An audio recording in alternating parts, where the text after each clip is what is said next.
Twelfth maths exercise 3.2 question number 16 है। ए दिया हुआ है 102,020 और 213, ये दिया हुआ हमको ए, और हमको प्रूव करना है a cube minus 6a² plus 7a plus 2y is equal to 0। अगर ए क्यूब निकालना है तो हम क्या करेंगे, सबसे पहले तो ए इंटू ए करके ए स्क्वायर निकालेंगे। इसका प्रोडक्ट निकाला, ये आ गया ए स्क्वायर।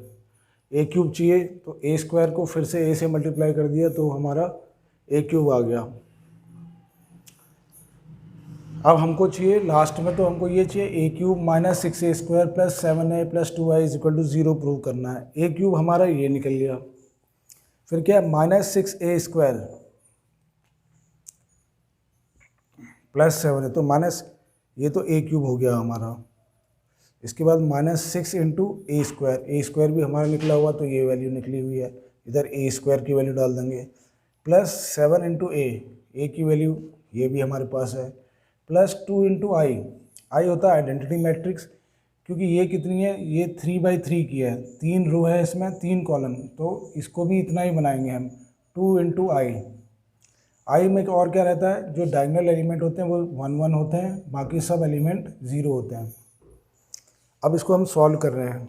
ये तो ए क्यूब की वैल्यू है, ये माइनस 6a², तो माइनस 6 से इसको मल्टीप्लाई कर दिया सबको, तो यहाँ लिख दिया प्लस, और सारे एलिमेंट 6 5 जा 30, 6 इंटू 8 माइनस 6 इंटू 8 48, तो सारे एलिमेंट हमने लिख दिए।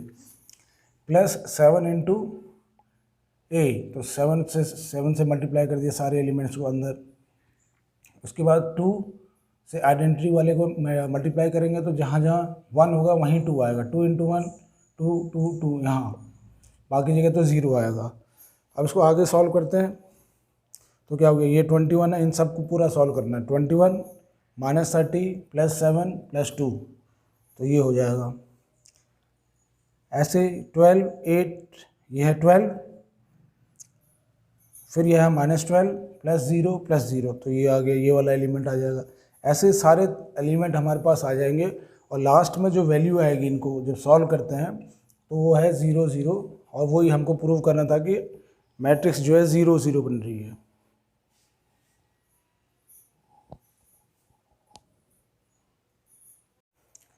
क्वेश्चन नंबर 17, इसमें दिया हुआ है a is equal to 3 4 minus 2 और 2,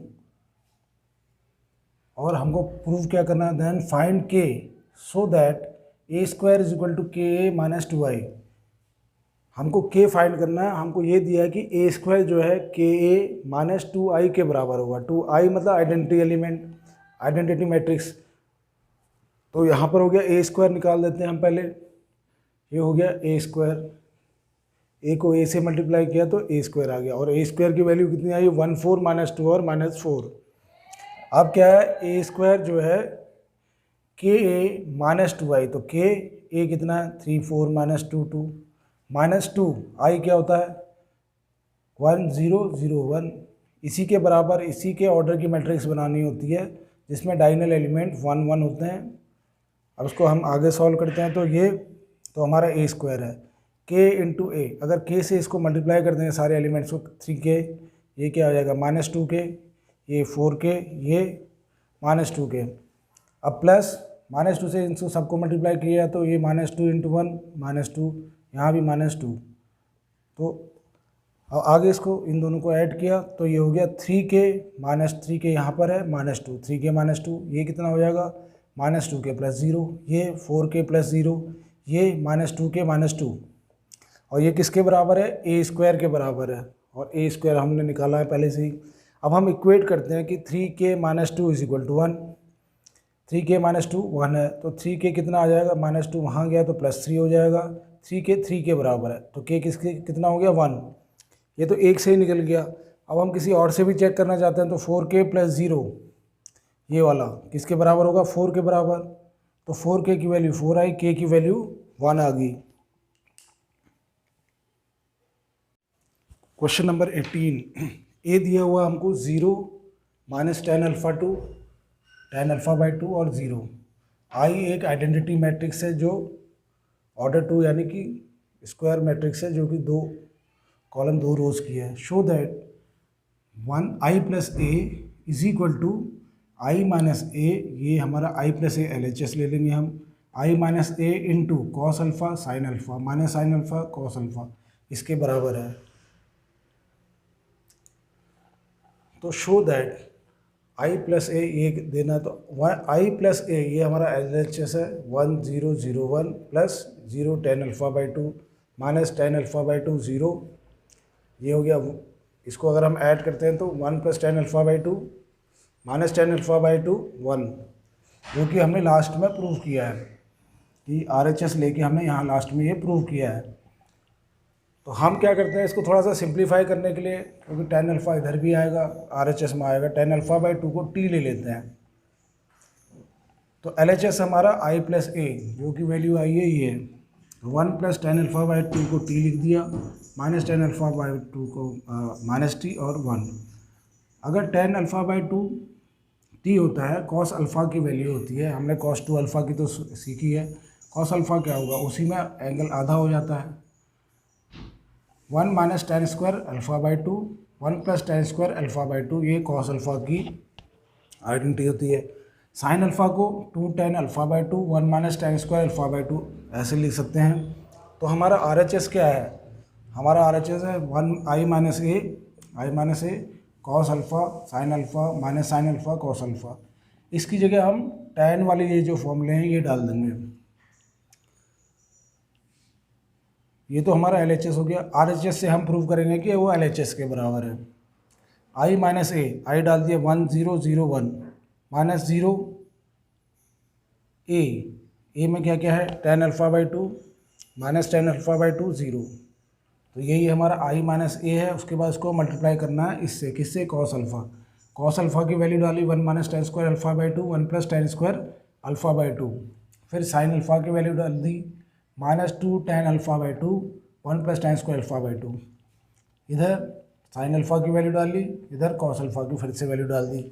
अब इन दोनों को मल्टीप्लाई करना है, तो tan अल्फ़ा बाई 2 को हमने t लिख दिया, तो ये हो जाए 1 minus T square 1 plus T square, ये हो गया -2t 1 प्लस टी स्क्वायर, और ये हो गया 2t 1 plus T square 1 minus T square और 1 प्लस टी स्क्वायर। टी इसलिए लिया है कि हमने डेरिवेशन नहीं निकालना है, हमने इसको टी करके इसको सिंप्लीफाई करना, ताकि हमारा जो कैलकुलेशन है थोड़ा आसान हो जाए, और लास्ट में फिर हम वापस टी की जगह tan अल्फ़ा बाई 2 डाल देंगे।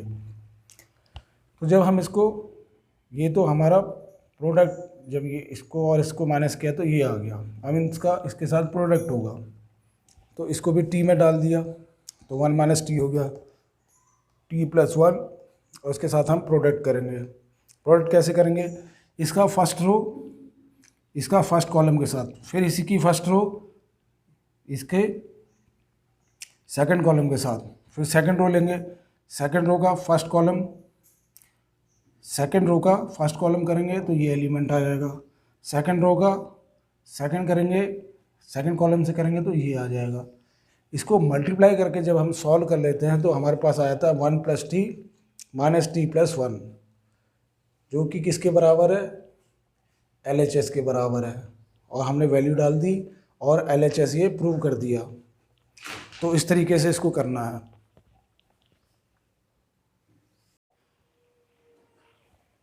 Question number 19, a trust has 30,000 rupees that must be invested in 2 different types of bonds. The first bond pays 5% per year and second bond pays 7% per year. Using matrix multiplication, determine how to divide 30,000 among 2 types of bond if trust fund obtains annual interest of 1800. तो trust के पास 30,000 रुपया है, 2 bond में उसने लगाना है। एक जगह से उसको 5% मिलता है, दूसरे जगह से उसको 7% मिलता है। टोटल मिला के उनको साल में मिल जाता है 1800 रुपया। तो हम क्या करते हैं कि 30,000 को 2 में डिवाइड कर लेते हैं। एक अमाउंट हम ले लेंगे x, दूसरे को ले लेंगे 30,000 minus x। Rate of interest कितना है, 5%, यानी कि 5% को हम ऐसे लिख सकते हैं 0.05 लिख दिया। और 7% को 0.07 लिख दिया। अब हमारे पास क्या है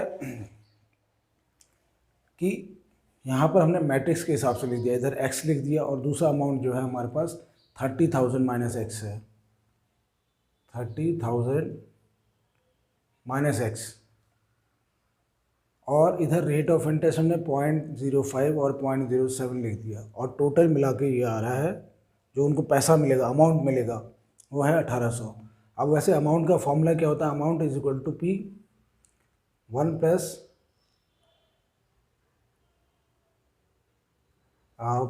amount is equal to PTR upon 100, क्योंकि एक ही साल का है तो PTR अपॉन 100 से ही आ जाएगा।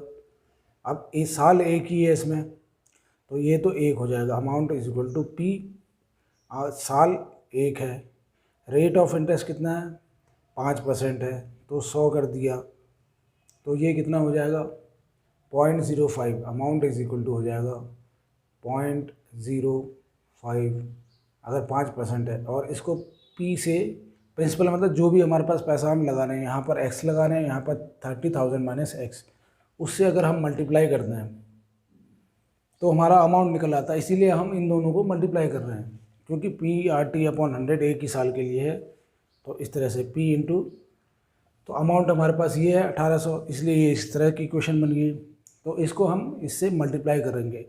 अब जब हम प्रोडक्ट निकालेंगे इसका, तो ये आ गया x इंटू x को मल्टीप्लाई करेंगे 0.05x, और इसको मल्टीप्लाई करेंगे इससे, तो हमारे पास क्या आया 1800। अब इससे क्या किया हमने कि 0.05 था तो इसलिए 100 से इसको अपॉन 100 लिख दिया, या 100 से मल्टीप्लाई कर दिया सबको। इस पूरे को पॉइंट डेसिमल ख़त्म करना तो 100 से मल्टीप्लाई कर दो, तो यहाँ 2 जीरो थे, यहाँ पर 3 जीरो नहीं 4 जीरो आ जाएंगे, 1800 की जगह ये आ गया, और यहाँ पर x बाई 0.00 आ गया 7, और ये 7/100 कर दिया इसको, ये अभी यहीं ऐसे ही रहेगा, 1800 ही रहेगा। मल्टीप्लाइंग अब हम कर रहे हैं नीचे से 100 ख़त्म करना, तो 100 से मल्टीप्लाई कर दो तो ये इस तरह से आ जाएगा, x की वैल्यू 15,000 आ जाती है, और दूसरा पार्ट भी क्या है 30,000 माइनस एक्स, वो भी 15,000 आ जाएगा, तो दोनों पार्ट्स हमारे पास आ जाएंगे 15,000 और 15,000। अब इसी का सेकंड पार्ट है, पैसा वही 30,000 है, उसी को हम लगा रहे हैं एक 0.5% पे, दूसरे को 0.07% पे, और टोटल मिलके इनको जो अमाउंट मिल रहा है वो 2,000 मिल रहा है, तो वही इसको इससे मल्टीप्लाई कर रहे हैं हम, ये 2,000, और जब ये 5x बाई 100 7/100 100 से इसलिए किया है क्योंकि ये डेसिमल थोड़ा आसान हो जाए हमको मल्टीप्लाई करना, और इससे 2x इज इक्वल टू आ गया हमारा 10,000, x आ जाएगा 5,000, x 5,000 है तो 30,000 माइनस x कितना होगा 25,000। तो इस तरह से हमने दोनों निकाल लिए मैट्रिक्स मल्टीप्लिकेशन से। Question number 20, the book shop of a particular school has 10 dozen chemistry books, तो 10 डजन है केमिस्ट्री की बुक, 8 डजन है फिजिक्स की बुक, और 10 डजन है इकोनॉमिक्स की बुक्स। सेलिंग प्राइस सबका अलग अलग है, इसका 80 है, इसका 60 रुपीज़ पर बुक है, इसका 40 रुपीज़ पर बुक है। Find the total amount the book shop will receive from selling all book using matrix algebra. तो ये ए हम एक मैट्रिक्स ले लेते हैं और ये दूसरी मैट्रिक्स ले लेते हैं, और इन दोनों का हम प्रोडक्ट निकालते हैं। तो ये मैट्रिक्स है हमारी बुक्स के लिए, और ये कॉलम में जो डाला है इसके प्राइस हैं। अब इसको हम इससे मल्टीप्लाई करेंगे, तो जो हमारा अमाउंट आएगा, ये हमारा टोटल अमाउंट आया इसको सॉल्व करके 20160, तो यही टोटल बुक्स की कॉस्ट होगी। हम डायरेक्ट भी कर सकते थे, मैट्रिक्स मेथड से बोला है तो हमने मैट्रिक्स मेथड से कर दिया। पहले वाले को रोज़ में डाल दिया, दूसरे वाला जो भी प्राइस था उसको कॉलम में डाल दिया।